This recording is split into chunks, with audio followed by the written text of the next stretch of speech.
vocês estão tendo muitas aulas, eu vou falar um pedaço da biologia, mais precisamente a gente vai fazer uma viagenzinha naqueles bichinhos da zoologia. O primeiro título que eu quero mostrar para vocês é a respeito de uma pesquisa publicada pela Revista de Biologia da Unicamp. O título fala sobre a pesquisa que associa a polpa do açaí à transmissão da doença de Chagas. Equipe multidisciplinar liderada pelo professor Luiz Augusto Correia Passos, diretor da divisão de pesquisa do Centro Multidisciplinar para a Investigação Biológica, e pela professora Ana Maria Aparecida Guaraldo, do Departamento de Biologia Animal do Instituto de Biologia, ambos da Unicamp, conseguiu demonstrar cientificamente que o Trypanosoma cruzi, o protozoário causador da doença de Chagas, sobrevive, vejam só, na polpa do açaí. O açaí que tanto se consome, tanto se fala, na temperatura ambiente, como a 4 graus na geladeira, e também congelado por algumas horas a menos 20 graus Celsius. O resultado, considerado inédito, é de extrema importância, principalmente porque dados do Ministério da Saúde de 2008 confirmaram a notificação de 124 casos da doença de Chagas aguda contraídos por transmissão oral na região norte brasileira, sendo então 99 deles no estado do Pará. Muito bem, vejam vocês. Então, a gravidade dessa situação, porque já houve relatos da doença de Chagas também transmitida pela ingestão de caldo de cana. E agora, já sabemos há muitos anos que o açaí também, a polpa do açaí, ingerida com o protozoário causador, também provoca doença. Então, eu vou falar para vocês um pouco da doença de Chagas, então essa que também pode ser transmitida através da polpa do açaí. Então, tem que se tomar muito cuidado com isso. Então, vejamos lá, falando sobre a doença. Quem causa a doença de Chagas é um protozoário. Protozoário, nós sabemos, não é animal, pertence ao reino protista. É um protozoário chamado Trypanosoma cruzi. Então, você pode aí verificar o protozoário, né, no sangue humano. Então, o protozoário é flagelado, chamado Trypanosoma cruzi, que é exatamente o agente etiológico, é o agente causador da doença.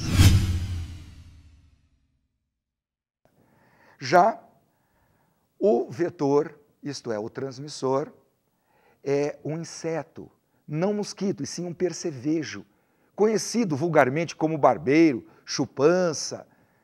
O nome dele, científico, é Triatoma infestans. Ou também, é muito comum cair nas provas de vocês, com o nome de Triatomíneos, Triatomídeos, são todos relativos ao triatoma, ao barbeiro, que é um percevejo.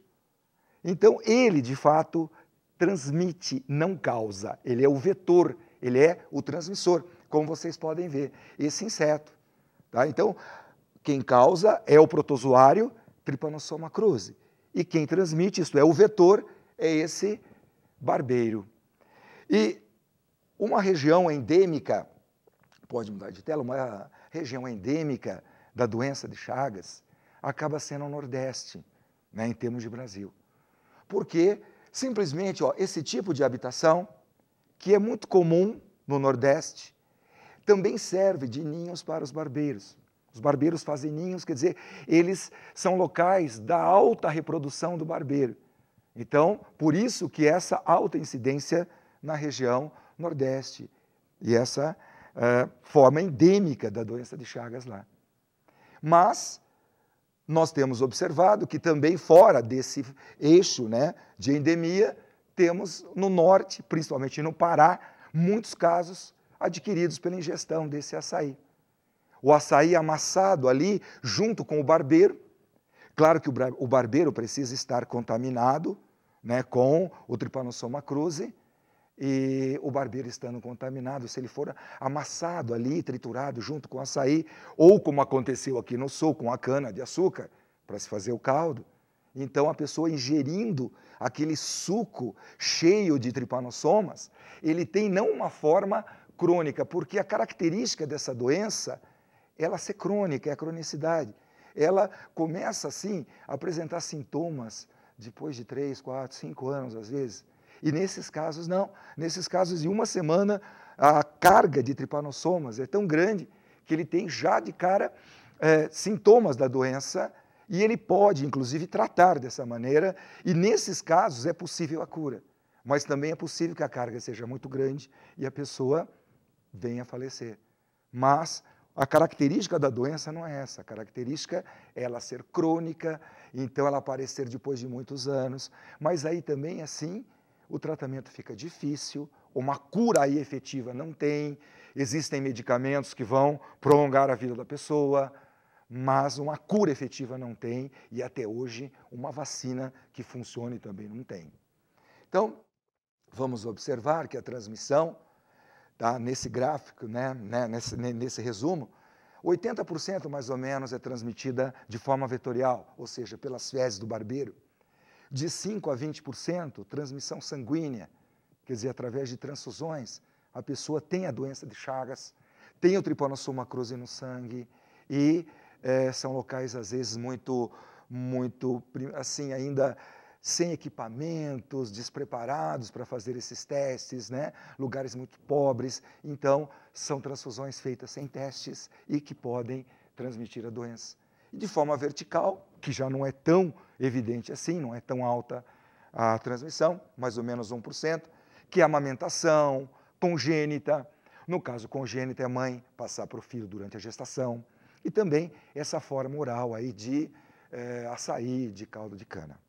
Então agora, vocês vão ver, no ciclo exatamente do tripanossoma, né, que nós, então, começamos aqui, ó. Essa parte é no ser humano, que é o hospedeiro definitivo do parasita, e aqui é exatamente onde tem o barbeiro, que é o hospedeiro intermediário. Então a pergunta, como que o barbeiro se contamina? Como que o barbeiro adquire esses tripanossomas? Na verdade, ele se contamina quando ele suga o sangue de uma pessoa que tem a doença ou quando ele suga o sangue de um reservatório natural. E o que é esse reservatório natural? São animais ali da floresta, nesse caso, são animais silvestres, que têm o parasita no sangue e que também até podem desenvolver a doença, às vezes não, mas eles têm o parasita no sangue, de uma forma, vamos dizer, natural. Então o barbeiro pode sugar o sangue de um macaco, de um gambá, de um tatu, de um morcego, e aí o barbeiro se contaminar. Então o barbeiro pode se contaminar de duas maneiras, ou sugando o sangue de uma pessoa doente ou de um reservatório natural. Portanto, quando ele se contamina, o Trypanosoma cruzi se reproduz no interior do barbeiro, como vocês podem perceber. É uma reprodução assexuada que ele faz. E aí, nas fezes do barbeiro, são encontradas umas formas compridas, como você vê aqui, ó. São as formas chamadas de tripanossoma. As formas de tripanossoma têm um flagelo comprido, justamente porque o barbeiro geralmente sai à noite, pica a pessoa no rosto, e aí deixa do lado as fezes contaminadas. Uma pessoa que esteja dormindo, tal, ao coçar, empurra as fezes contaminadas no local da picada, e aí o tripanossoma penetra. Uma vez que ele penetra, ele atinge a circulação e sempre, todo parasita tem os seus órgãos de preferência. No caso do Trypanosoma cruzi, ele gosta muito do coração, é o órgão preferido dele. Também fígado, baço, esôfago, mas ele atinge principalmente o coração. Aí, quando ele se instala nas fibras cardíacas, ele assume uma forma já oval, uma forma mais oval, flagelo curto, porque ele não precisa mais se movimentar, ele chegou onde queria. Então ali ele faz os ninhos que a gente chama de leishmanias, tá? É a fase que ele vai danificar os tecidos, ele é um histoparasita, né? Então, o local de preferência dele é, de fato, o coração, e aí ele assume a forma oval, que é a forma de leishmania. Portanto, na doença de Chagas, as formas de transmissão são essas, né? Os cuidados, né? Ou até algumas formas de profilaxia, que é você substituir aquelas casas de barro com relação ao açaí, por exemplo, também já foi comprovado que se ele for pasteurizado, pasteurização consiste em elevar um pouco a temperatura e depois resfriar rapidamente, como se faz a pasteurização do leite. Então, se aquele açaí for industrializado, ele for pasteurizado, você elimina esse problema da transmissão, você faz testes de sangue em doadores. Então, hoje são, né, esses os cuidados assim para se ter, combater os barbeiros, né, para se ter com a doença de Chagas. Ok? Então, vocês já fiquem espertos, esse é um tema importante, tá? Para o final do ano aqui, agora para as tuas provas, Enem, para os principais vestibulares do país, podem ter certeza, um assunto ó, bacana para vocês. Outro assunto muito importante e que eu vou mostrar para vocês é uma passada geral nessa árvore filogenética, isto é, nessa árvore evolutiva. É muito importante que vocês tenham essa visão geral exatamente dessas passagens que aconteceram na evolução dos animais. Então, em primeiro lugar, vocês percebam aqui que os animais evoluíram a partir de seres unicelulares, de seres protistas, mais precisamente protozoários. Então, a partir de protozoários é que surgiram os animais. E o primeiro filo que surge, esse que está aqui ao lado, o primeiro, fora dessa linha evolutiva, fora dessa linha filogenética, esse que está ao lado. Como ele está ao lado, ele é classificado como parazoa. Os demais estão na linha, são chamados de eumetazoa. Esse que está ao lado é parazoa, para é ao lado. Então ali você tem o porífero. A esponja é um animal extremamente primitivo. Para vocês terem uma ideia, as esponjas antigamente eram classificadas como vegetais. Aí descobriram de fato que não são vegetais, que são animais. Portanto, elas não apresentam nem tecidos verdadeiros, nem órgãos, nada. São classificadas como animais porque apresentam larvas, só animais têm larvas, e também elas têm pelo menos o comecinho do desenvolvimento embrionário. Elas passam ali pela fase de mórula, de blástula, portanto, são de fato animais, mas como elas são muito primitivas, vejam, elas ficam classificadas assim ao lado dos demais. Até um tempo nós classificávamos as esponjas, os poríferos, como animais diblásticos, isto é, 2 folhetos embrionários. Nem isso hoje nós usamos para elas. Por quê? Porque não possuem tecidos verdadeiros. Aí depois, nessa linha agora da evolução, você vê que aparecem todos aqui, são eumetazoa. E o primeiro aqui, eumetazoa, o primeiro que sai ali na esquerda, que já é o quinidário, é o selenterado. São animais também aquáticos, mas que agora já apresentam alguns órgãos, alguns sistemas. Eles agora são diblásticos, possuem 2 folhetos embrionários. Eles agora são animais neuromiários, isto é, eles têm sistema nervoso muscular e mais alguns sistemas também. A simetria deles, tanto nos pólipos quanto nas medusas, é uma simetria radial, isto é, eu posso fazer quantos raios eu quiser no animal, que todos os lados serão iguais. Então, a partir desses quinidários, e notem, os quinidários não evoluíram a partir dos poríferos, não. Os poríferos fizeram ali ó, um caminho que não teve sequência, que não teve continuidade. Tá? Então, esses quinidários, eles não vieram das esponjas. Então, eles têm simetria radial, são diblásticos, têm agora um sistema digestório, tem uma cavidade digestiva no corpo, uma cavidade chamada de gastrovascular. Eles têm sistema nervoso, não é assim aquele sistema nervoso, né? Mas já é um sistema nervoso difuso, quer dizer, espalhado pelo corpo, tal, sem cabeça, sem nada, mas já estão na linha evolutiva, já são eumetazoa. Depois, vocês vão observar, saindo aqui para a direita, são os acelomados. São agora os plateumintes, agora são os vermes. Agora começam os vermes. Começam uma série de mudanças evolutivas. A partir, então, desses plateumintes, que são vermes achatados, como planárias, tênias, xistosoma, eles agora têm 3 folhetos embrionários. A partir daí, todos são triblásticos, portanto. Eles apresentam uma cabeça, isto é, eles têm uma cefalização. Agora, a simetria é bilateral. Isso foi muito importante para dar melhores movimentos, para eles até conseguirem sair da água. Aí depois, você observa que já vem aqui, ó, o pseudocelomado. O animal pseudocelomado já é um nematelminte.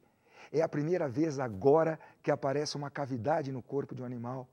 Tudo bem, essa cavidade ainda é um pseudoceloma, não é um celoma de verdade, mas já existe uma cavidade. São os nematelmintes, o ascaris, o ancilóstoma, enfim. Aí, em seguida, sai esse ramo aqui, ó.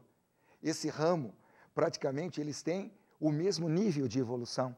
Nesse ramo, você tem o anelídeo, que são as minhocas, sanguessugas.